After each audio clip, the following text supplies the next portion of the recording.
सन्माननीय डॉक्टर वैभव पाटील सरांचा मी परिचय करून देते आहे. Doctor Vaibhav Patil consultant hepatology, graduated from Topiwala national medical college, Mumbai. Completed his post-graduation in international medical from the same institute. He completed his training in the medical gastroenterology in Chennai under the guidance of Professor Rena in transplant hepatology. Dr. Vaibhav Patil, consultant transplant hepatologist, Dr. Rena Institute and Medical Center, Chennai. MBBS, MD, DND, internal medicine, DND gastroenterology, fellowship in transplant hepatology. Publications 23. Area of interest: transplant immunology, autoimmune diseases, drug-induced liver diseases, hepatocellular carcinoma. Years of experience 8 years. आणि यानंतर सन्माननीय doctor Vaibhav Patil sir मार्गदर्शन करतील अशी मी आपणास विनंती करते. जरी सिग्निफिकंट डिसीज इन्व्हॉल्व होता तरी देखील ती व्यक्ती खूप परखड होती आणि त्यांच्या कम्युनिकेशन स्किलवरनं एक गोष्ट मी नक्की सांगू शकतो, ती व्यक्ती कशी असावी जेव्हा ती पूर्ण हेल्दी असेल त्याचा अनुभव मला तेव्हाच आला होता. काळे कुटुंबियांनी जरी पेशंटला सक्सेसफुली ट्रान्सप्लांट झालं नाही आणि त्या काळजीमध्ये काय त्रुटी राहिल्या त्या दुसऱ्यांनी फॉलो कशा टाळू शकतात त्या त्रुटी याविषयीचा जो सामाजिक अवेअरनेससाठीचा जो हा संकल्प घेतला आहे तो खरंच स्तुतीपात्र आहे.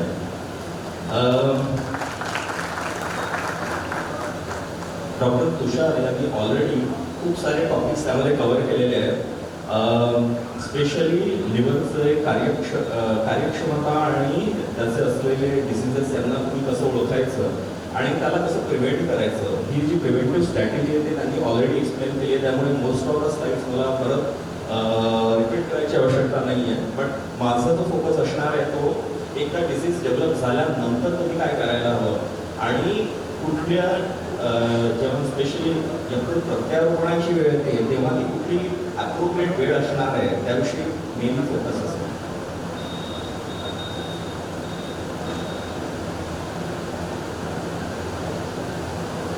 सो यकृताची कार्य आपण ऑलरेडी बघितली आहेत, त्यामध्ये चयापचय क्रिया, ज्यामध्ये स्निग्ध, कर्बोदक आणि प्रथिन यांचं सिग्निफिकंट अमाऊंट ऑफ जे मेटाबॉलिझम असतं, चयापचय असतं, त्याचं प्रिडॉमिनंटली कार्य यकृतामध्ये होतं. जे शरीरामध्ये टॉक्सिन्स जनरेट होतात त्यांचं काढण्याचं, विषद्रवण्याचं काम यकृताचं आहे आणि खूप सारी पदार्थ जी रक्ताचा पातळपणा निर्माण करण्यासाठी आवश्यक आहे ते यकृत करते. पुढे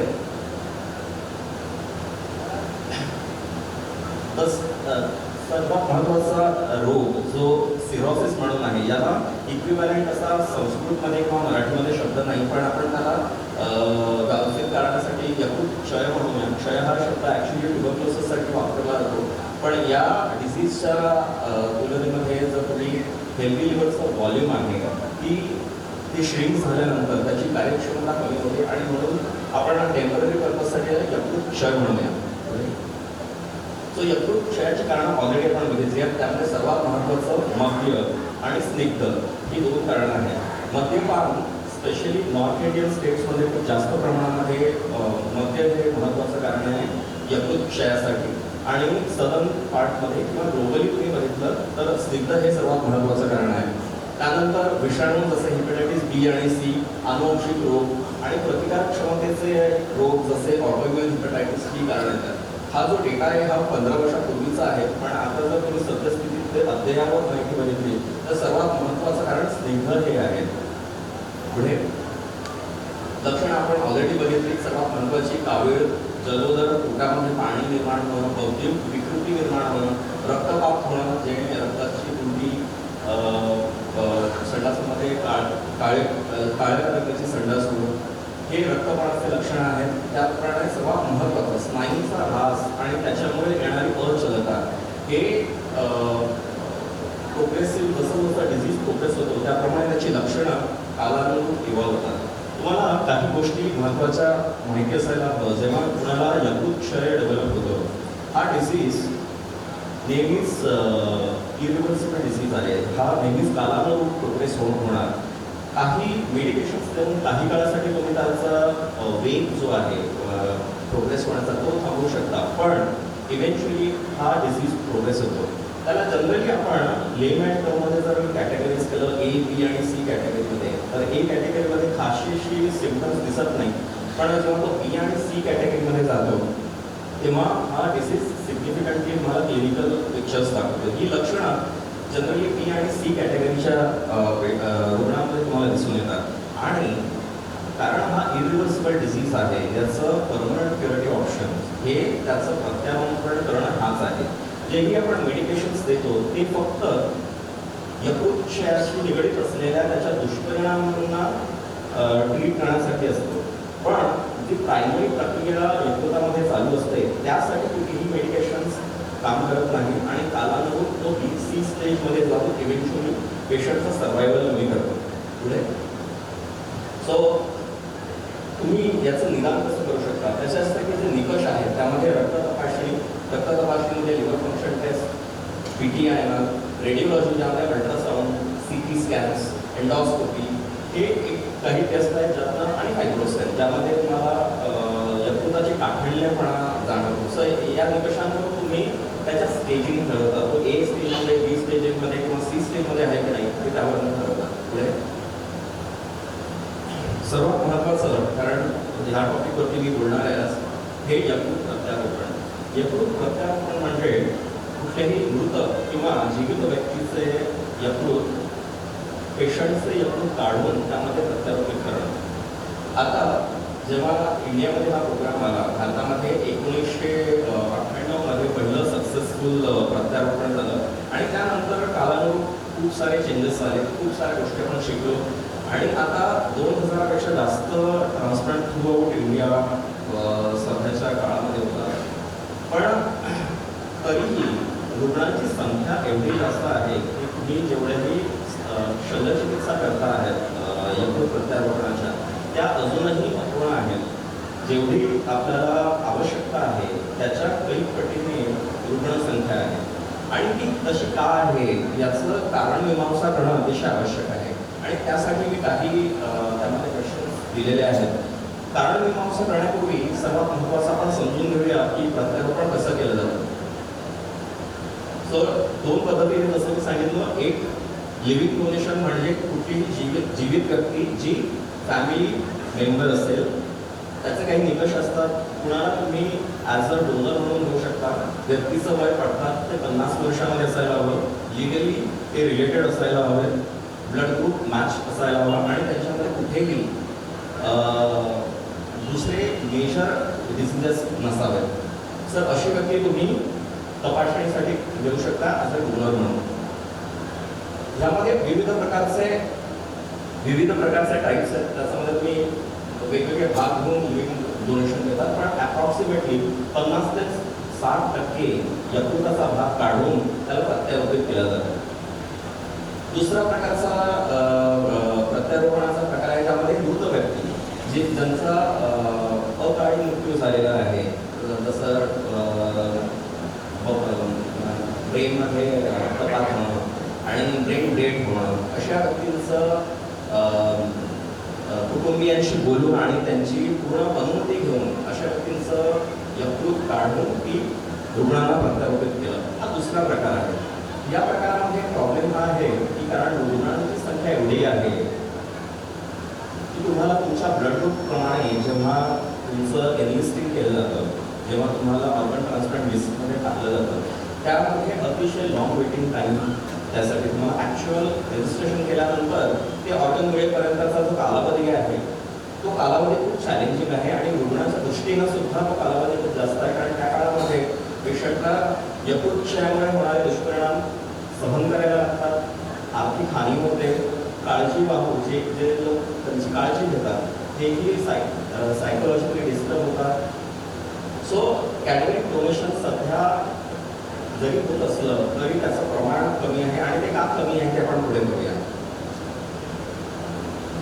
सो ही जी प्रक्रिया आहे ज्यामध्ये जीवित व्यक्तीचं यकृत प्रत्यारोपित केलेलं आहे, त्यामध्ये तुम्ही बघू शकता की राईट साईडला जे लिव्हर आहे, जो पोर्शन आहे लाल रंगाचा, तो प्रत्यारोपित केलेला आहे रुग्णामध्ये आणि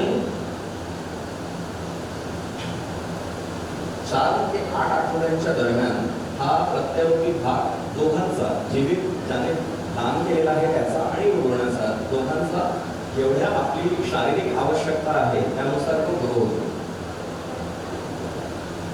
यकृत, तुम्हाला आश्चर्य वाटेल, यकृत हे हा असा एकमेव अवयव आहे ज्याचे भाग काढल्यानंतर त्याचं रिजनरेशन होतं, म्हणजे त्याची स्वतःहून ग्रोथ होते शरीराच्या आवश्यकतेनुसार आणि त्या सूत्रावरतीच हे जीवित प्रत्यारोपण केलं जातं. आता या दोघांमध्ये काय फरक आहे तो आपण समजून घेऊया. का आपण कुणाला जीवित प्रत्यारोपण करायला असेल, का कुणाला आपण एनलिस्ट करायला असेल, यांच्यामध्ये महत्त्वाचा फरक असा आहे की ज्या व्यक्तीला ऑलरेडी खूप ॲडव्हान्स स्टेज यकृत विषयामध्ये गेलेला आहे ती व्यक्ती 1 वर्ष ते 1.5 वर्ष वेट करू शकत नाही, कारण त्यांना वारंवार कॉम्प्लिकेशन्स होतात, त्यांचा स्नायूंचा ऱ्हास खूप जास्त प्रमाणात झालेला असतो, जलोदराला वारंवार तुम्ही टॅप केल्यामुळे शरीराचं पाणी तुम्ही काढता, त्यामुळे जो ऱ्हास होतो तो टाळण्यासाठी सर्वात बेस्ट ऑप्शन जे सध्याच्या काळात भारतीयांसाठी आहे ते म्हणजे जीवित प्रत्यारोपण, ज्यामध्ये फॅमिलीची व्यक्ती. सो यामध्ये आपण एक गोष्ट की आपण रुग्णांचा जो ऱ्हास आहे तो टाळतो. दुसरं, आर्थिकदृष्ट्या देखील आपण जो होणारा हॉस्पिटलायझेशनमुळे होणारा खर्च टाळतो. तिसरं, तुम्हाला खूप साऱ्या त्या फॉर्मॅलिटीज करायला लागत नाही, जसं मृत व्यक्तीच्या ट्रान्सप्लांट मध्ये करायला लागतं. मृत यकृत प्रत्यारोपणाचा फायदा हा आहे की त्यामध्ये पूर्ण लिव्हर तुम्हाला मिळतं, कुठल्याही लिव्हरचा पार्ट मिळत नाही. त्यामुळे खूप व्यक्ती जर खूप अतिशय हॉस्पिटलमध्ये वारंवार जाणारी असेल, त्यांचा काव्याचं प्रमाण खूप जास्त असेल, अशा व्यक्तींसाठी मृत व्यक्तीचं यकृत सर्वात चांगलं आहे. प्रोव्हाइडेड ते त्यांना वेळेमध्ये मिळायला हवं. पुढे आता यकृत दानाविषयी पूर्वग्रह काय आहे. पहिल्यांदा आपण समजूया की मृत व्यक्तींच्या दानाविषयी. मृत व्यक्तींचं जेव्हा आपण यकृत देतो तेव्हा कुटुंबाची अनुमती मिळणं अतिशय आवश्यक आहे, पण मोस्ट ऑफ द केसेसमध्ये ती अनुमती मिळत नाही आणि त्याला काही धार्मिक किंवा सामाजिक जे पूर्वग्रह आपल्या मनामध्ये डेव्हलप झालेले आहेत ते रिस्पॉन्सिबल असतात. कधी कधी ते म्हणतात जर आपण आता ऑर्गन काढलं तर पुढच्या जन्मी मिळणारं शरीरही रोगदायी असेल आणि तत्संबंधीचा सिमिलर पूर्वग्रह यामुळे most of the families refuse करतात. जर तुम्ही बघितलं पाश्चात्य यकृत प्रत्यारोपण आणि भारतीय प्रत्यारोपण याच्यामध्ये फरक असा आहे की 98% जी प्रत्यारोपण पश्चिमेमध्ये होतात ती पूर्णपणे मृत व्यक्तींची होतात, कारण तिथल्या व्यक्तींना काहीही प्रॉब्लेम नसतो आपल्या मृत कुटुंबियाचं अवयव देण्यात काम करण्यासाठी. ती प्रवृत्ती आताच्या समाजात डेव्हलप होणं अतिशय आवश्यक आहे, कारण त्या एका अवयवामुळे एखाद्या व्यक्तीचं जीवन नॉर्मल होऊ शकतं आणि जर कदाचित धार्मिक संकल्पना ही जुळलेली असेल तर नक्कीच त्याचं कर्मफळ त्याला नक्कीच पुढच्या जन्मात मिळणार नाही का. तर त्याविषयी सामाजिक जाणीव प्रत्येकामध्ये डेव्हलप होणं अतिशय आवश्यक आहे. अजून एक फरक आहे की भारतीय जी यकृत प्रत्यारोपण होतात ती प्रिडॉमिनेटली नॉर्थ आणि साऊथ या झोनमध्ये, नॉर्थ इंडिया आणि साऊथ इंडिया यांच्यामध्ये जर तुम्ही डिवाईड बघितलं तर 95% जे ट्रान्सप्लांट नॉर्थमध्ये होतात ती प्युअरली लिव्हिंग डोनेशनमुळे होतात. तिथे कॅडव्हरिक डोनेशन नाही, कारण पूर्वग्रह. दक्षिणमध्ये जी होतात त्यातली 70% प्रत्यारोपण ही कॅडव्हरिक असतात, सॉरी मृत व्यक्तींची असतात आणि 15% लिव्हिंगमध्ये होतं. हा जो फरक आहे हा अखंड भारतामध्ये तुम्ही पाहायला हवा. आणि तीच वेळ असेल जेव्हा तुम्ही ही डिमांड आणि सप्लाय जेवढी जेवढी रुग्णसंख्या आहे आणि त्यांना आवश्यक असणारे जे यकृत आहेत ती मीट होऊ शकते. आता सक्सेस ऑफ ट्रान्सप्लांट म्हणजे जैविक उपलब्धी आपण किती मिळू शकतो एखाद्याचं ट्रान्सप्लांट केल्यानंतर. जर तुम्ही ऑन अँड ॲव्हरेज डेटा बघितलात तर ही जी जैविक उपलब्धी आहे ती आपण किती काळासाठी व्यक्ती किती पर्सेंटमध्ये जिवंत राहते ट्रान्सप्लांट केल्यानंतर त्यामध्ये आपण मोजतो आणि 1 वर्षामध्ये ती ऑन अँड ॲव्हरेज 90 to 94% असते. 5व्या वर्षी 87% पर्यंत असते आणि पुढे ती 85%, 82% पर्यंत 10 वर्ष काढली जाते. हा जो डेटा आहे हा देखील 15 वर्षापूर्वीचा आहे पाहिजे. आता जर सध्या जसं जसं क्षेत्र विकसित झालेलं आहे त्याच्या कम्पेअर त्याचा सक्सेस रेट अतिशय चांगला आहे. तुम्ही जर किडनी ट्रान्सप्लांट आणि इतर अवयवांच्या प्रत्यारोपणाविषयी जर तुलना केली तर यकृताचं प्रत्यारोपण खरंच खूप सक्सेसफुल आहे. यामध्ये काय अद्ययावतता आली आहे. सो काळानुसार आपण काय खूप साऱ्या गोष्टी शिकलो आणि स्पेशली ही जी डेव्हलपमेंट आहे ती लिव्हरशी रिलेटेड ज्या इम्युन सिस्टीमची रिॲक्शन्स आहेत, तुम्ही कोणाचं प्रत्यारोपणाचं ऑर्गन घेऊन दुसऱ्याला देता, तुमची इम्युन सिस्टीम त्याला कधी स्वीकारत नाही आणि त्यांना एक पर्टिक्युलर मेडिसिनवरती ठेवून तुम्हाला इम्युन सिस्टीमला अशा प्रकारे मॉड्युलेट करावं लागतं की जेणेकरून ती ऑर्गनला ॲक्सेप्ट करेल. त्यांना इम्युनोसप्रेसिव्ह मेडिकेशन म्हणतात आणि ती त्यांना लाईफ लॉंग घ्यायला लागते. ही गोष्ट तुम्हाला माहिती असायला हवी. आणि त्या खूप साऱ्या इव्हॉल्व झालेल्या इम्युनोसप्रेसिव्ह मेडिकेशन नंतर आपण सद्यस्थितीमध्ये असलेला नॉन मॅचिंग ग्रुपचे ट्रान्सप्लांट करतो. सो जसं मी तुम्हाला सांगितलं की डोनरमध्ये जो निकष असतात ज्यामध्ये व्यक्तीचे ब्लड ग्रुप मॅच व्हायला हवा, तो एक महत्त्वाचा निकष आहे. तसं सध्याच्या काळामध्ये काही ग्रुप्स जर मॅचिंग नसले तरी देखील रुग्णाला काही वेगळ्या प्रकारच्या मेडिसिन देऊन प्रतिकारक शक्तीला मॉडिफाय करून आपण नॉन मॅचिंग व्यक्तीचा लिव्हरसुद्धा त्याला प्रत्यारोपित करू शकतो. सो ही खूप चांगली ॲडव्हान्समेंट आहे. त्यानंतर काही नवीन आहेत, त्याला डॉमिनो आणि ऑक्सिडेंट ट्रान्सप्लांट म्हणतात. खूप साऱ्या नवीन टेक्निक्स त्यामध्ये आलेल्या आहेत आणि सध्या आम्ही जे डोनर्सचे सर्जरी करतो ते मेनली रोबोटिक्समध्ये करतो, ज्यामध्ये तुम्हाला पूर्णपणे ओपन करण्याची आवश्यकता असते. त्यामध्ये स्कार डेव्हलप होत नाही. रोबोटिक्सने अतिशय छोटा स्कार असतो, त्यामुळे जी यंग जनरेशन असते त्यांना स्कार विरहित अशी शल्यचिकित्सा इझिली मिळते. यकृत स्वास्थ्याविषयी ऑलरेडी तुषार बोलला आहे, सो त्यामुळे त्यामध्ये जास्त डिस्कस करणार नाही. सो आपण जर कारण मीमांसा केली, महत्त्वाची कारणं आहेत. जागरूकतेचा अभाव.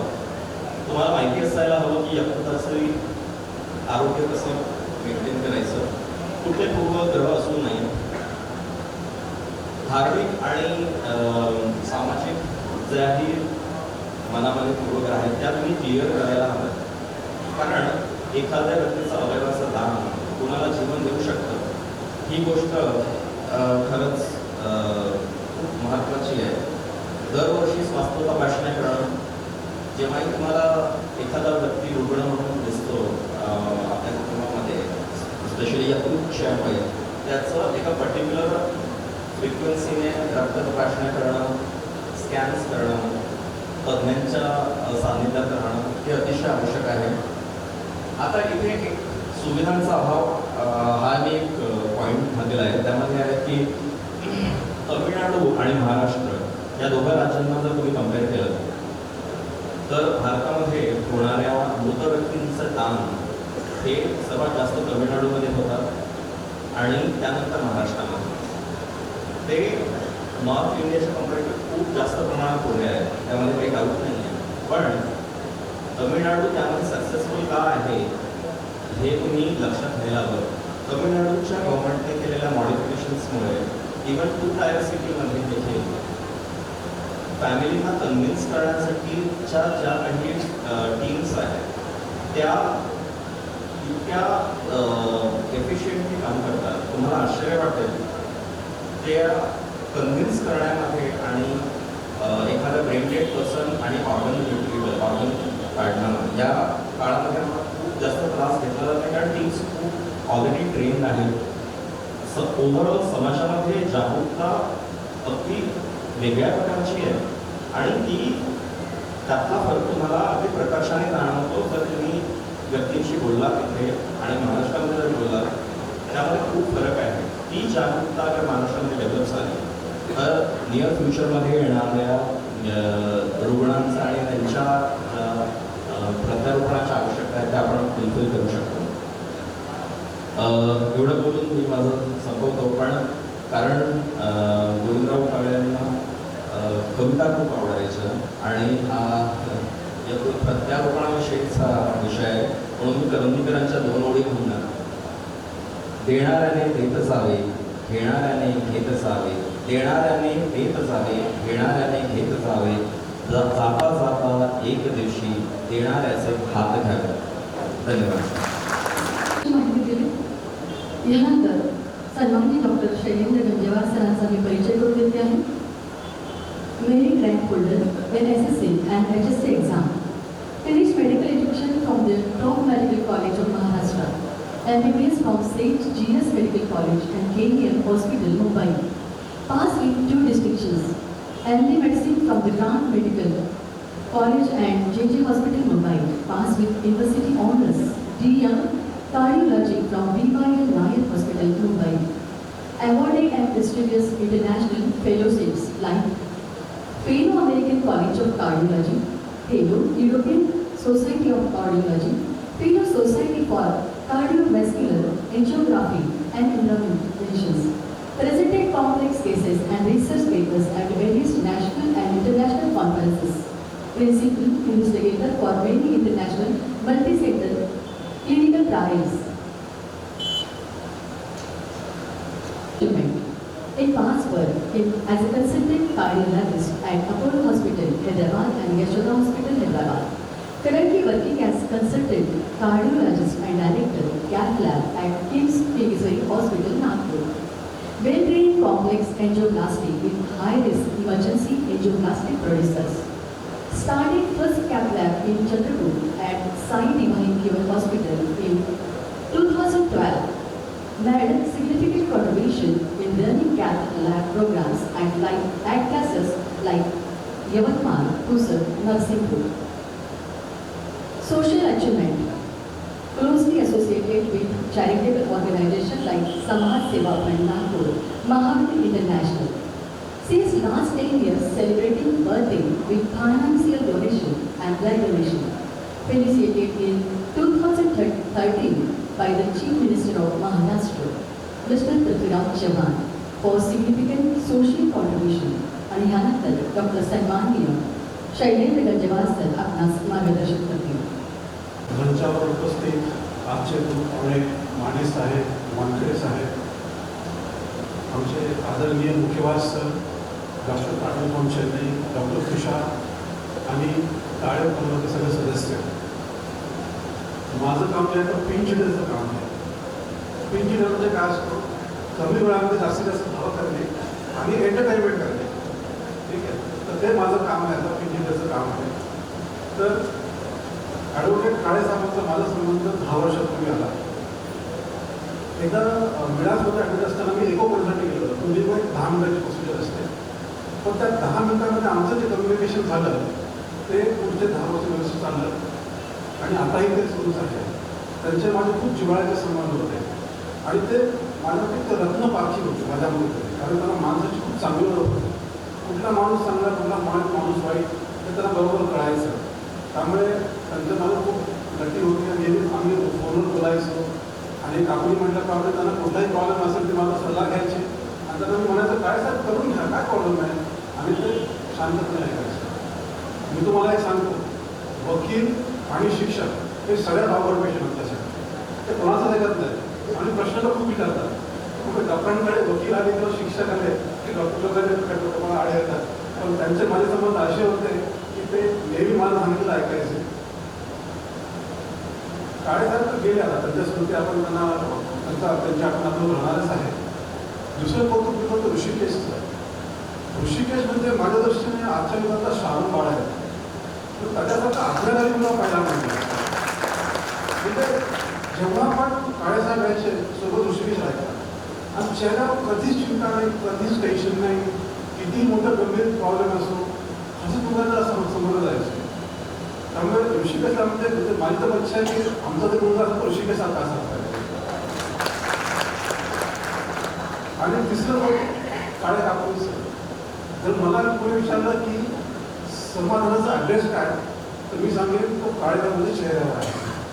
कधीही पाहताना हसतमुख, कधीही टेन्शन नाही. त्यामुळे ह्या परिवारांना आपल्याला खूप शिकण्यासारखं आहे. आणि त्यांनी आज जो प्रोग्राम अरेंज केला आहे की ठीक आहे त्यांचा घराचा माणूस गेला आहे, पण दुसऱ्या व्यक्तीने त्याबद्दल काही बोध घ्यावा आणि हा प्रॉब्लेम आपण फेस होऊ नये इतका सुंदर प्रोग्राम त्यांनी अरेंज केला आहे, त्याच्याबद्दल तुमचं अभिनंदन आणि कौतुक करतो. आता माझा टॉपिक आहे हार्ट अटॅक. आता आपल्या सगळ्यांना माहिती आहे की number 1 cause of death all over the world is heart attack. याचं कारण काय आहे? तुम्हाला एवढं ॲडव्हान्समेंट झालं, आता आम्ही अँजिओप्लास्टी करतो, अँजिओग्राफी करतोय, बायपास सर्जरी करतोय, रोबोटिक सर्जरी करतोय, तरी पण हार्ट अटॅक हे नेमकं कारण काय की सगळ्यात जास्त प्रमाण आहे. त्याचं मुख्य कारण आहे अनप्रेडिक्टेबल बिहेवियर. म्हणजे कोणाला कधी कसा अटॅक येईल याचं काहीच गणित नाही. आता मी म्हटलं जसं कॅन्सरचे पेशंट असतात, स्टेज 2 म्हटलं की 5 वर्ष शिल्लक आहे, स्टेज 3 म्हटलं की 2 वर्ष शिल्लक आहे. पण हार्ट अटॅकचं काही नाही आहे. असं नाही की 90% ब्लॉकेज म्हणजे 1 वर्ष शिल्लक आहे, असं काहीच नाही. आम्ही पेशंट पाहिले की 90% ब्लॉकेज आहे, 100% ब्लॉकेज आहे, 10 वर्ष काही पेशंटला होत नाही. आणि काही पेशंट असे असतात की त्यांना 70% 80% ब्लॉकेज त्यांना रिकरंट अटॅक येतात. त्यामुळे ह्याचा सगळ्यात मोठा प्रॉब्लेम आहे अनप्रेडिक्टेबिलिटी. म्हणून त्याचं एकच आहे, त्याचं नावच आहे अटॅक.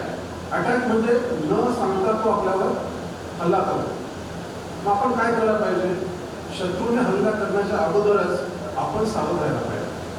आपण शत्रूला शोधून काढलं पाहिजे की तो कुठे लपून बसलाय आणि त्याच्यावर आपण हल्ला केला पाहिजे. तर त्यामुळे प्रिव्हेन्शन ऑफ हार्ट अटॅक हा सगळ्यात महत्त्वाचा मुद्दा आहे. त्यामुळे मी आज अँजिओप्लास्टी बायपासबद्दल काहीच बोलणार नाही. मी तुम्हाला हे सांगणार आहे की प्रिव्हेन्शन ऑफ हार्ट अटॅक कसं करायचं. Next slide.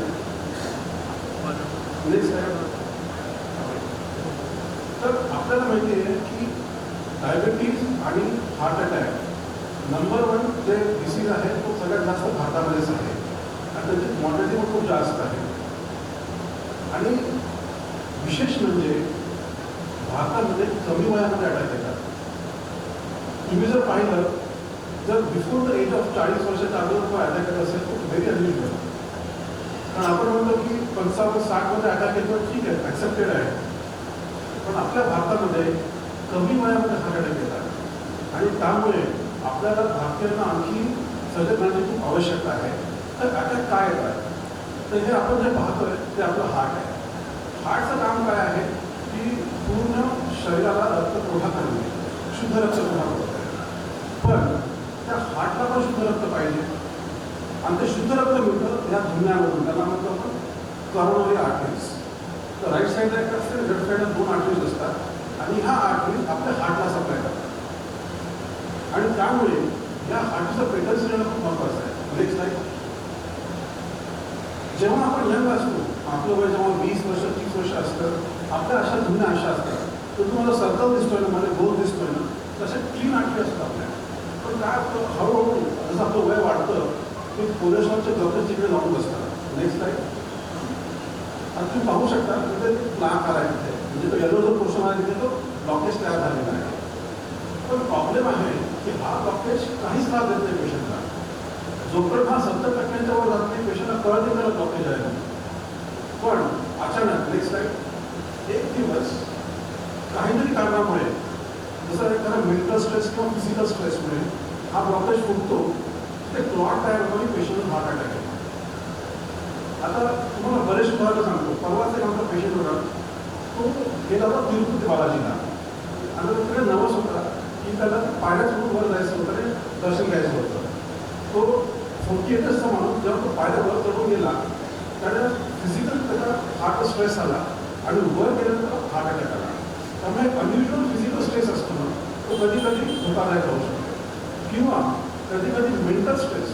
आता लास्ट इयर आमच्याकडे 65 इयर्सची लेडीज होती, तिच्या मुलाची डेथ झाली होती. आफ्टर डेथ ऑफ हर सन, तिच्या मुलाच्या डेथ नंतर विदिन 3 days त्यांना हार्ट अटॅक आला. त्यामुळे mental stress, excessive mental stress किंवा फिजिकल स्ट्रेस हे अनाप कारण होऊ शकतं हे हार्ट अटॅक येण्याचं. Next slide please. नेक्स्ट. तर हे ब्लॉकेज कशामुळे तयार होतात? तर मी सांगितल्याप्रमाणे सगळ्यात पहिले काही गोष्टी आहेत ज्या आपण चेंज नाही करू शकत. जसं आपलं वाढतं वय आहे, ग्रॅज्युअली आपलं जसं वय वाढतं की हळूहळू ब्लॉकेज वाढत जातात. आता लेडीजमध्ये सगळ्यात चांगलं असतं की लेडीजमध्ये till the age of menopause त्यांना हॉर्मोन्समध्ये प्रोटेक्शन असतं. मग असं म्हटलं जातं की जोपर्यंत मेनोपॉज येत नाही तोपर्यंत त्यांचं हार्ट प्रोटेक्टेड आहे. अटॅकपासून. बट आफ्टर द मेनोपॉज पुरुषांची आणि महिलांची जी रिस्क आहे ती सेम होऊन जाते. आता जे महत्त्वाचे रिस्क फॅक्टर आहेत ब्लॉकेज बनण्यासाठी हे 5 रिस्क फॅक्टर आहेत. त्याच्यामध्ये आहे कोलेस्ट्रॉल, स्मोकिंग, ओबेसिटी, जास्त वजन असणं, डायबिटीज आणि हायपरटेन्शन. तर हे 5 रिस्क फॅक्टर आहेत जे आपण कंट्रोल करू शकतो. Next slide. In America you can buy heart attack by buying pizza and burgers. म्हणजे आपली जी संस्कृती आता झालेली आहे की आता आपल्याला यंग जनरेशनला वाटतं की पिझ्झा खाणे, आता पिझ्झा मागवणे, ह्या सगळ्या गोष्टीबद्दल हानिकारक राहणार आहे. आणि त्यामुळे ऑइली फूड, आउटसाईडचं फूड कधी पण अवॉइड करणं चांगलंच आहे. Next slide. आता आपण जेव्हा कोलेस्ट्रॉलबद्दल बोलतो, कोलेस्ट्रॉल हे घटक असतात आपल्या ब्लडमध्ये आणि त्याचं लिव्हरमध्ये प्रोडक्शन होत असतं. 30% कोलेस्ट्रॉल तुमच्या खाण्याचं येतं आणि 70% आपल्या लिव्हरमध्येचे लिव्हर प्रोडक्शन होत असतं, म्हणजे लिव्हर सुद्धा तयार करत असतं. आणि काही फॅमिलीमध्ये हे प्रोडक्शन एक्सेसिव्ह होतं. त्यांना आपण म्हणतो फॅमिलियल हायपर कोलेस्ट्रॉलिमिया. म्हणजे काही फॅमिलीमध्ये खूप यंग एजमध्ये लोकांना हार्ट अटॅक येतात. आमचे डॉक्टरमध्ये मित्र आहेत, डोळ्यांचे डॉक्टर आहेत, त्यांच्या फॅमिलीमध्ये बिफोर द 45 सगळ्यांची बायपास झालेली आहे. कारण cholesterol production, excessive cholesterol production. त्यामुळे कोलेस्ट्रॉलची टेस्ट कमी वयामध्ये करणं खूप आवश्यक आहे. आम्ही तर म्हणतो की वन्स यू क्रॉस 40 इयर्स, 40 झाली की दरवर्षी तुम्ही कोलेस्ट्रॉल चेक करा ॲटलिस्ट. आणि कोलेस्ट्रॉल किती आहे, वाढलेलं आहे, कमी आहे, पाहत राहा आणि त्याच्यावर तुम्ही ॲक्शन्स घ्या. आता ह्याच्यामध्ये 2 कोलेस्ट्रॉल असतात, म्हणजे बॅड कोलेस्ट्रॉल आणि गुड कोलेस्ट्रॉल. तर जेव्हा पण तुम्ही लिपिड प्रोफाईलची टेस्ट कराल, सगळ्यात पहिलं तुम्ही असायला पाहिजे एलडीएल कोलेस्ट्रॉल, बॅड कोलेस्ट्रॉल. आणि रफली आम्ही असं सांगतो की आपलं एलडीएल कोलेस्ट्रॉल हे 100च्या खाली मेंटेन करायचं आहे. सगळ्यांनी लक्षात ठेवा, एलडीएल कोलेस्ट्रॉल 100च्या खाली असणं आवश्यक आहे. आणि ज्यांना डायबिटीज आहे त्यांनी तर ते 70च्या खाली मेंटेन करायला पाहिजे. तर सगळ्यात महत्त्वाची व्हॅल्यू आहे एलडीएल कोलेस्ट्रॉल. सेकंड व्हॅल्यू आहे HDL, good cholesterol, protective cholesterol. आणि ते आपल्याला पाहिजे 40च्या वर पाहिजे. आणि अनफॉर्च्युनेटली आपल्या इंडियन पॉप्युलेशनमध्ये हे एचडीएल काही वाढत नाही, काही करता वाढत नाही. आम्ही तर म्हणजे एचडीएल खूप कमी लोकांचे नॉर्मल याच्यामध्ये पाहतो. बऱ्याच लोकांचे एचडीएल खूप बिलो द नॉर्मल व्हॅल्यूज असतात. तिसरा घटक आहे ट्रायग्लिसराइड्स. असं म्हटलं जातं की जे डायबेटिक पेशंट्स आहेत त्यांचं ट्रायग्लिसराइड इम्युनिटी वाढलेलं असतं. आणि जेव्हा पण ट्रायग्लिसराइड्स वाढलेले आहेत तुमचं एचडीएल म्हणजे प्रोटेक्टिव्ह कोलेस्ट्रॉल खाली जातं. त्यामुळे ट्रायग्लिसराइड्सचं नॉर्मल ठेवणं आपल्यासाठी आवश्यक आहे. Next slide. Next slide. Next slide. Next slide. Next slide. आता एक महत्त्वाचा जो आजार आहे तो आहे ब्लड प्रेशरचा आजार. आता ब्लड प्रेशरचा पण नेमकं तेच आहे. ब्लड प्रेशर किती जरी वाढते पेशंटला त्रास होतो बऱ्याचदा. दिस इज अ असिम्प्टमॅटिक डिसीज. म्हणजे ब्लॉकेज आणि ब्लड प्रेशर आणि शुगर या तिन्ही डिसीज हे असिम्प्टमॅटिक आहे. जो तुम्ही चेक नाही करणार तुम्हाला कळणार की तुम्हाला ब्लड प्रेशर वाढलेलं आहे. त्यामुळे ब्लड प्रेशर रेग्युलरली चेक करणं खूप आवश्यक आहे. वर्षातून ॲटलीस्ट 2-3 वेळा ब्लड प्रेशर चेक करणं खूप आवश्यक आहे. कारण बऱ्याचदा ब्लड प्रेशर वाढलं तरी तुम्हाला काहीही त्रास होणार नाही. म्हणून रेग्युलरली ब्लड प्रेशर चेक करायचं. आता सगळ्यांना माहिती आहे की ब्लड प्रेशर आहे ते वरचं ते सिस्टोलिक आहे ते 120 पाहिजे आणि खालचं 80 पाहिजे. That is the normal value. पण तुमचं जर जास्त येत असेल तर तुम्ही जवळच्या डॉक्टरांना दाखवा. आणि एक लक्षात ठेवा, एखाद्या रिडिंगवर कोणीच डॉक्टर तुम्हाला गोळी चालू करणार नाही. We have to document at least 3 to 4 readings. म्हणजे 3-4 वेळा तुमचं बीपी चेक केलं जातं. तुम्हाला मल्टिपल वेळा बोलून तुमचं बीपी चेक केलं जातं. आणि जेव्हा तुमचं वारंवार बीपी चेक केल्यानंतर तुमचं बीपी जास्त येतं त्यावेळेस आम्ही म्हणतो की तुम्हाला ब्लड प्रेशर आहे आणि आता गोळी चालू करावी लागेल. Next slide. शुगर आणि हार्ट अटॅक म्हणजे हे मोसरेबाई, चोर मोसरेबाईचं म्हणतो ना तसं टाईपचं आहे. त्यांना पण शुगर आहे, त्यांना हार्ट अटॅकचा रिस्क खूप जास्त आहे. स्पेशली डायबेटिक वुमन, लेडीजमध्ये जेव्हा डायबिटीज असतो त्यांना अटॅक होण्याची शक्यता 20 पटीने वाढते आणि जेंट्समध्ये 10 पटीने वाढते. त्यामुळे डायबेटिक वुमनमध्ये आम्हाला जास्त आमची केअर करावं लागतं कारण त्यांना अटॅक करण्याची शक्यता जास्त असते. Next slide. ओबेसिटी, आता ह्या सगळ्यांचं जे मूळ आहे ते जास्त वजनामध्ये आहे. म्हणजे आता आपण काय सांगू, म्हणजे BMI आम्ही कॅल्क्युलेट करतो, बॉडी मास इंडेक्स, आणि आम्ही म्हणतो की ज्यांचं पण बॉडी मास इंडेक्स 25च्या वर आहे ते ओबेस कॅटेगरीमध्ये आहे. आणि मला वाटतं की इथे बसलेले 50% लोक ओबेस कॅटेगरीमध्ये येतील, है ना. त्यामुळे वजन कमी करणं हे खूप आवश्यक आहे, तुमच्या हार्टसाठी, तुमच्या लिव्हरसाठी पण. पण आपण जसं साईड सांगितलं की फॅटी लिव्हर जे आहे, फॅटी लिव्हरमध्ये तुमचं लिव्हर सहज होऊ शकतं. त्यामुळे वजन कमी करणं अत्यंत आवश्यक आहे. आणि मी जेव्हा पण असं लेक्चर देतो मी नेहमी सांगतो, माझं एक सरकारला सजेशन आहे, तुम्ही तुमच्या वजनावर तुमचं इन्कम टॅक्स ठेवा. जेवढं जास्त होईल तेवढा इन्कम टॅक्स जास्त भरायचा. ऑटोमॅटिकसाठी आपलं ऑटोमॅटिक हळू आपलं वजन कमी करतील आणि you will have a better life. It's like tobacco. आता विदर्भामध्ये स्पेशली एक खर्रा नावाचा एक पदार्थ प्रचलित आहे. आम्ही पेशंटला तुम्ही टोबॅको खाता का? नाही, आम्ही टोबॅको केला, खर्रा खातो. आता मला म्हटलं खर्रा टोबॅको सगळे एकाच लाभला येते. त्यामुळे ह्याच्यापासून दूर राहणं आवश्यक आहे. स्पेशली यंग लोक आमच्याकडे करतात, at the age of 25-30 years heart attack जेव्हा घेऊन येतात, त्याचं मुख्य कारण असं टोबॅको किंवा स्मोकिंग. त्यामुळे टोबॅको स्मोकिंगपासून दूर राहणं अत्यंत आवश्यक आहे. Next slide.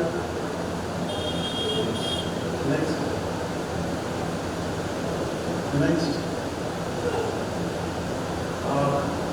हा थोडा कॉन्ट्रोवर्शियल मुद्दा आहे अल्कोहोलचा. तर इथे बसलेले आहेत, सगळेजण बसलेले आहेत, आणि त्यांनी म्हटलं की कुठल्याही प्रकारचं अल्कोहोल अलाउड नाही आहे. पण देयर आर सर्टन रिपोर्ट इथं हे म्हणत आलेलं आहे की alcohol in moderate quantity can protect you from the heart attacks. आता मी तुम्हाला सगळ्यांना सांगत नाही की तुम्ही घ्या म्हणून, मी जे सांगतो की जे लोक घेत आहेत त्यांनी कमी करावं. मॉडरेट क्वांटिटी म्हणजे काय, 2 छोटे पेग कधी पण जेव्हा पिऊ नका, पहिल्यांदा पिऊच नका, ही पहिली गोष्ट आहे. पण जे लोक आता आहेत तर त्यांनी कधी पण 2 पेगच्या वर घ्यायचं नाही आहे. आणि not more than once in a week, एका वीकमध्ये 2 पेगपेक्षा जास्त घेऊ नका, कारण ते तुझ्यासाठी प्रॉब्लेमॅटिक आहे. Next slide. Next slide. Okay. तर ह्या बाबतीची लक्षणं काय आहेत, तुम्हाला त्रास काय होतो, आणि सुरुवातीलाच मी सांगितलं की हा असिम्प्टमॅटिक आजार आहे. म्हणजे 70-70% लोकांना काहीही त्रास नसतो आणि सडनली त्यांना अटॅक येऊन त्यांना प्रॉब्लेम सिच्युएशन येतो. पण काही लोकांना सिम्पटम्स येतात आणि काही लोकांना म्हणजे बिफोर हार्ट अटॅकला सिम्पटम्स येतात, त्याला आपण अंजायना असं म्हणतो. आणि काही लोकांना ड्युरिंग हार्ट अटॅक सिम्पटम्स येतात, त्यांना पण आपण अंजायना असं म्हणतो. तर अंजायना म्हणजे काय, तर डेफिनेटली इथे लेफ्ट साईडला छातीमध्ये झोप येणे, असं वाटतं की कोणी त्याच्या छातीवर दगड ठेवला. आता आमचा एक पेशंट होता, मागच्या वेळी मी अँजिओप्लास्टी केली. बिफोर अँजिओप्लास्टीचा विचार काही त्रास आहे का, सर मला काही जास्त त्रास नाही, पण चालतामध्ये दमला. आफ्टर अँजिओप्लास्टीचा विचारलं आता कसं वाटतं, सर मला असं वाटतं की माझ्या छातीवर धारमध्ये दगड ठेवला होता आणि आफ्टर अँजिओप्लास्टी दगड तो काढून घेतला, असं मला वाटतं. तर हे छातीवर भारीपणा येणे किंवा प्रेशर वाटणे हे सिम्पटम आहे अंजायनाचं. सेकंडली, चालताना दम लागणे, स्पेशली पायऱ्या चढताना दम लागणे. जर तुम्ही 2मध्ये जाऊ शकत असाल विदाउट एनी प्रॉब्लेम, आणि काही तुम्ही 1-1 मिनिट दम लागतोय, त्याचा अर्थ कुठे हार्टमध्ये प्रॉब्लेम यायला सुरुवात झालेली आहे. आता हार्टचं जे पेन आहे आपल्याला माहिती की लेफ्ट साईडला येतं, पण काही लोक राईट साईड पण जाऊ शकतं, काही लोकांना तर शोल्डरमध्ये येऊ शकतं, लेफ्ट हँडमध्ये येऊ शकतं, किंवा गळ्यामध्ये असं वाटतं कोणी तुम्हाला गळा दाबतोय तुमचा. तर हे तुमच्या अटॅकची लक्षणं धावू शकतात. त्यामुळे या लक्षणांना कधी दुर्लक्ष करायचं नाही. नेक्स्ट. तर जेव्हा तुम्हाला अशी लक्षणं येतात की सगळ्यात पहिलं तो आम्ही करतो तो ECG. सगळ्यात बेसिक टेस्ट ECGची असते. आता खूप लोकांना असं वाटतं की ECG नॉर्मल आहे तर सगळंच नॉर्मल आहे, तर अनफॉर्च्युनेट असं नाही आहे. ECG is a very basic test. आम्ही म्हणतो की ECGमध्ये फक्त 10% इन्फॉर्मेशन मिळते, त्याच्यापेक्षा जास्त काही इन्फॉर्मेशन आपण मिळत नाही. त्यामुळे ECG नॉर्मल जरी असला तरी बऱ्याचदा आम्हाला असं वाटतं की पेशंटला खरंच अंजायना आहे, आम्ही जर पुढचा टेस्ट पण करतो. दुसरी टेस्ट असते 2D एकोकार्डिओग्राफी. त्याच्यामध्ये हार्टची सोनोग्राफी असते, 10 मिनिटाची टेस्ट असते, आणि त्यामध्ये आपल्याला हार्टचं पंपिंग, हार्टच्या व्हॅल्वच्या मुवमेंटचं कळतं आम्हाला. सगळ्यात महत्त्वाची टेस्ट आहे ट्रेडमिल टेस्ट. जर तुम्ही म्हणाल की मला जाणून घ्यायचं की मला ब्लॉकेज आहे की नाही, आणि मला फक्त एकच टेस्ट सांगा कुठली करू, तर मी सजेस्ट करेन ट्रेडमिल टेस्ट करा. तर ज्यांचं पण वय 40च्या वर झालेलं आहे त्यांनी दरवर्षी ट्रेडमिल टेस्ट आणि लिपिड प्रोफाईल या 2 टेस्ट कंपल्सरी करा. सगळ्या टेस्ट तुम्हाला आवश्यक आहेच, त्याच्यामध्ये काही वादच नाही. पण जर तुमच्याकडे वेळ नसेल, तुमच्याकडे काही फायनान्शियल इश्यू असेल, तर ॲटलिस्ट 2 टेस्ट करत चला. एक आहे ट्रेडमिल टेस्ट आणि दुसरीकडे आहे लिपिड प्रोफाईल. आणि जर तुम्हाला जर 100% माहिती पाहिजे की ब्लॉकेज आहेत की नाही, तर अँजिओग्राफीसारखी टेस्ट कुठलीच नाही आहे. आता अँजिओग्राफीमध्ये 2 टाईप आहेत. एक आहे सिटी स्कॅनवाली अँजिओग्राफी आणि एक आमची कन्व्हेन्शनल अँजिओग्राफी. तर जेव्हा आम्हाला वाटतं की ब्लॉकेज निघण्याची शक्यता कमी आहे, आम्ही सिटी स्कॅन अँजिओग्राफी करतो. आणि जिथे आम्हाला वाटतं की ब्लॉकेज निघण्याची शक्यता खूप दाट आहे, तिथे आम्ही कन्व्हेन्शनल अँजिओग्राफी करतो. आणि मी तुम्हाला सांगतो, अँजिओग्राफीला 10 मिनिटापेक्षा जास्त वेळ लागत नाही. आणि जर तुम्हाला भीती असेल तर आम्ही तुम्हाला देऊ अनेस्थेशिया, तुम्हाला देऊ सिलेक्शन, पेनलेस अँजिओग्राफी करण्याचा आम्ही नेहमी प्रयत्न करतो. तर ECG पाहायला सगळ्यांना माहिती आहे की ही स्क्रीन दिसते अशी. आणि मी म्हटल्याप्रमाणे next treadmill test, very important test आणि दरवर्षी एकदा केलीच पाहिजे. नेक्स्ट अँजिओग्राफी सिंपल हातातलं किंवा पायातलं करतो आपण आणि 10 मिनिटाची टेस्ट आहे. Next next next next next next next before मागे जा, मागे मागे. तर अँजिओग्राफीमध्ये तुम्हाला असं दिसतं, राईट साईडची वेसल असते आणि लेफ्ट साईडला 2 वेसल असतात. ह्या नॉर्मल वेसल आम्ही दाखवलेल्या आहेत. आता वेळेच्या वर खूप जास्त डिटेल जाणार नाही त्या गोष्टीमध्ये.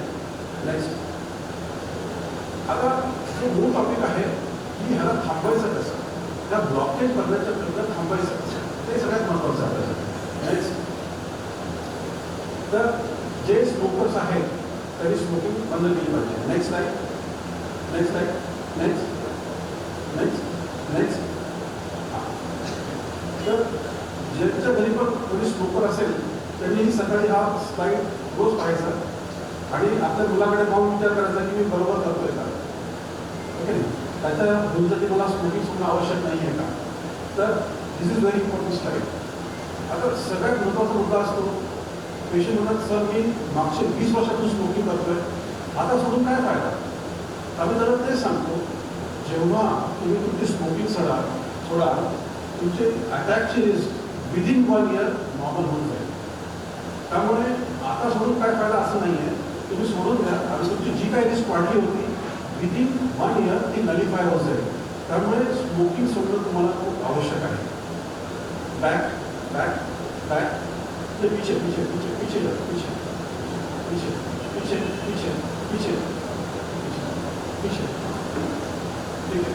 आता एक्सरसाइज आपण सगळे सांगतो की ॲटलिस्ट 30 मिनिट्स एक्सरसाइज करायची, पण नेमकं कधी करायची, किती करायची, कसं करायची आणि हार्टसाठी सगळ्यात चांगली एक्सरसाइज सांगतो. हा सवाल प्रश्न आहे तुमचा. तर मी तुम्हाला ते सांगतो की हार्टसाठी एक खूप सोपी पद्धत आहे आणि त्यासाठी काहीच लागत नाही. No investment required. तुम्हाला फक्त पाहिजे 2 पाय आणि अर्धा तास वेळ, म्हणजे तुम्हाला चालायचं आहे. आणि चालायचं कसं आहे, तुम्हाला करायचे एरोबिक वॉकिंग. एरोबिक वॉकिंग म्हणजे काय, 40 मिनिटांमध्ये 4 किलोमीटर चालणे, त्याला आम्ही म्हणतो एरोबिक वॉकिंग. तुम्ही फक्त फिरत असाल तर काही फायदा नाही, तुम्हाला घाम आला पाहिजे. चालताना तुम्ही एवढ्या फास्ट चालत पाहिजे तुम्हाला घाम आला पाहिजे, तर त्याला म्हणतो मी एरोबिक वॉकिंग. तर रोज सकाळी उठून अर्धा तास वॉकिंग करणं हे अत्यंत महत्त्वाचं आहे. तर काही लोकांना वॉकिंग आवडत नाही. Second best option is cycling. तर सायकलिंगमध्ये काय गणित आहे, तर 40 मिनिटात तुम्हाला जवळपास 6 to 8 किलोमीटर अंतर कापायचं. थोडं जास्त अंतर कापावं लागेल. आणि मी म्हटल्याप्रमाणे कुठली एक्सरसाइज करा, तुम्हाला घाम आला पाहिजे. तुम्हाला जर घाम नसेल तर तुम्ही ॲडिक्वेट एक्सरसाइज करत आहात. ठीक आहे. त्यामुळे सायकलिंग किंवा वॉकिंग हे 2 महत्त्वाच्या एक्सरसाइज आहेत. आणि तुम्हाला सगळ्यात बेस्ट करा, सगळ्यात बेस्ट कुठली एक्सरसाइज आहे हार्टसाठी, तर सगळ्यात बेस्ट आहे स्विमिंग. ज्यांना पण स्विमिंग येतं आहे त्यासारखे भाग्यवंत लोक नाही, कारण swimming is the best exercise to prevent heart attacks. Walking आणि सायकलिंगमध्ये काय होतं, तुमचे नी जॉईंटवर तुमचा प्रेशर येतो आणि भविष्यामध्ये तुम्हाला त्रास होण्याची शक्यता असते. स्विमिंगमध्ये तुम्ही असे हॉरिझॉन्टल आहात पाण्यामध्ये, त्यामुळे कुठल्याच जॉईंटवर प्रेशर येत नाही आणि तुमचं स्पाईन खूप मजबूत होतं. त्यामुळे ज्या लोकांना स्विमिंग येतं ते सगळ्यात लकी लोक आहेत, पण त्यांनी केलं पाहिजे. येऊन चालत नाही, तुम्ही केलं पाहिजे. ठीक आहे. तर हे झालं एक्सरसाइजबद्दल, वॉकिंग, सायकलिंग आणि स्विमिंग. Next line. नेक्स्ट. हां, आता काही लोक जे यंगस्टर असतात त्यांना 6 पॅक बनवायचे आहे. तर ठीक आहे, काही हरकत नाही. म्हणजे यंग लोकांनी एक्सरसाइज करणं काय हे नाही आहे, पण त्यांचं पण वय झालेलं आहे, ते 40च्या 50च्या पुढे गेलेले आहेत, त्यांनी आपलं पूर्ण भर एरोबिकवर द्यायला पाहिजे, वेट लिफ्टिंगवर नाही द्यायला पाहिजे. वेट लिफ्टिंग आता 5-10 किलोपर्यंत करा, जास्त बंद करायचं नाही आहे. आपल्याला फक्त ऑलिम्पिकमध्ये खेळायला जायचं नाही की खूप 25 किलो उचलले, 50 किलो उचलले. आपल्याला फक्त आपल्या मसल्सला टोन द्यायचं आहे. त्यामुळे जे एल्डरली लोक आहेत, ते 50च्या पुढे गेले, त्यांनी 5 ते 10 पर्यंत कमरेस उचलायचं आहे. नेक्स्ट. हां, आता हा खूप आता वेगळे दोन बोलणार आहे, कारण आता यांच्यासाठी खूप महत्त्वाचा मुद्दा आहे की काय खायचं.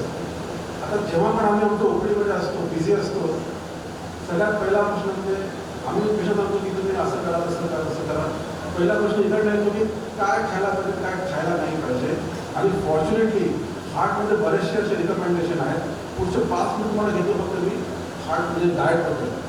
तर डाएटमध्ये जो सगळ्यात महत्त्वाचा मुद्दा आहे तो आहे ऑइल. आता आपल्याला माहिती आहे की there are 2 types of oil. One is saturated and one is unsaturated. तुम्ही तिकडे पहा, सॅच्युरेटेडमध्ये तुम्हाला काय आहे, त्याच्यामध्ये कोलेस्ट्रॉल आणि ॲनिमल फॅट खूप जास्त असतं. तुमच्याकडे सॅच्युरेटेड असेल बटर, घी, वनस्पती घी, डालडा सगळ्यात वर्स्ट. डालडा की सगळ्यात वर्स्ट. तर बटर आणि डालडा हे सगळ्यात म्हणजे आपल्यासाठी अवघड. मग इकडे आता तुम्ही कुठले which is the perfect oil और which is the ideal oil, हा स्वाभाविक प्रश्न तुमच्याकडे होतो. आणि माझं नेहमी एक उत्तर असतं, like there is no perfect husband, there is no perfect oil also. म्हणजे कसं कुठलं ऑइल परफेक्ट, कुठलं हजबंड परफेक्ट नाही आहे, कुठलं ऑइल परफेक्ट नाही आहे. But you cannot change your husband, but you can change your oils every 3 months. म्हणजे तुम्ही 3 महिने तुमचे ऑइल्स चेंज करा. सगळ्यात सोपा उपाय. कारण तुम्हाला माहिती आहे परफेक्ट इंटरेस्ट नाही आहे, मग काय करा, ट्रायल आणि तुम्हाला जे चांगलं वाटतं ते घ्यायला सुरुवात करा. त्यामुळे change your oils every 3 months हा सगळ्यात पहिला नियम.